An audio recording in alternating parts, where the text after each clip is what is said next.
So let's talk about nuclear, Paul, because we've discussed the UK's energy security quite a bit in the past. Do you think nuclear is the right way forward?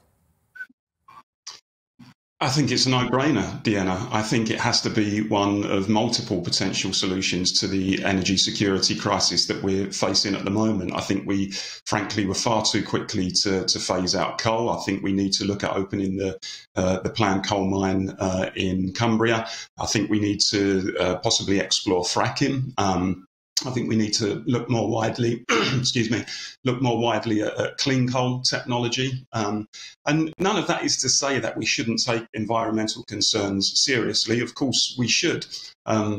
But at the end of the day, an advanced economy like Britain should not be finding itself in a situation where it does not have energy security. We should not be finding ourselves in a situation where effectively we're beholden to dictators and whether or not they choose to supply us or not. So I'm pleased to see the announcement on nuclear, and it needs to get underway quickly. I mean, on the broader cost of living crisis, I mean, I don't think we can underestimate how chronic this situation is for so many families. The average worker, the TUC published an outcome of a survey recently where they showed that the average worker stands to lose something like £500 this year.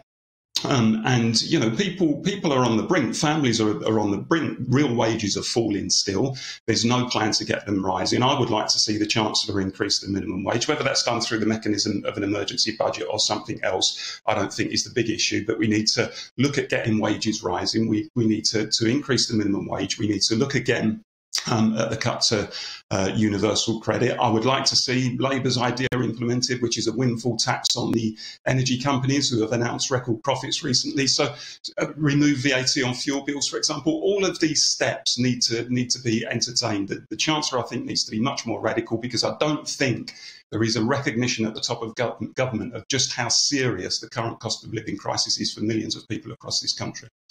I want to come back to that point you made there about the windfall tax, because this is one of the main measures that the Labour Party have been and are pushing for to try and help with the cost of living. But there was an interesting piece came out, I think 3 or 4 days ago, in which a legal expert, Shirley Allen, actually said, whilst well-intentioned, a windfall tax on providers could actually do more damage than good. In the short term, there'd be a gain for Treasury, but in the long term, it could mean pain for consumers and could stifle R&D into low-carbon solutions. What do you make of that, Paul? Well, Deanna, I remember the same people making the same arguments at the end of the 1990s when the Labour government introduced the minimum wage. And they said, no, you know, these costs, these are going to be extra costs on business, and all business will do is pass on to the cost to the consumer, and it's going to result in massive unemployment as a consequence of that. And all of that scaremongering, which is what it was found to be completely unjustified. No one now would row back on the idea of a minimum wage. And, you know, these are energy companies, don't forget, who, as I said earlier, have just announced record profits. We're talking about the big energy companies that are not about to go to the wall in any way, shape or form. So frankly, look, business will always complain about an additional cost burden. We should not be surprised at that. And they will have academics on their side who are making that case. But when it comes to the question of whether or not we should allow the big energy companies to maintain their record profits, or whether we should take a little bit of that back to alleviate the financial pressures on working people, then I'm certainly in the second camp. I think it's also worth noting, though, isn't it, that oil and gas company profits are already taxed at 40%, which is way higher than the standard rates across most of the economy. I think we need to bear that in mind too, don't we, Paul?